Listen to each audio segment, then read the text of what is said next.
вірш Лесі Українки. Називається «Літо красне минуло». Літо красне минуло, сніг лежить на полі, діти з хати виглядають, вікна, шкода волі, діти нудяться в хатині, нудять, нарікаються. І на що зима та люта? Все вони питають. Он все поле сніг завиїв, хоч не йди із хати. У замкнуті дивись вікна, ніде й погуляти. Сніг з морозом поморозив всі на полі квіти.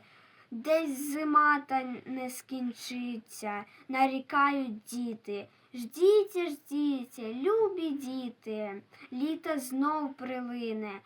Прийде мила годинонька, як зима та згине.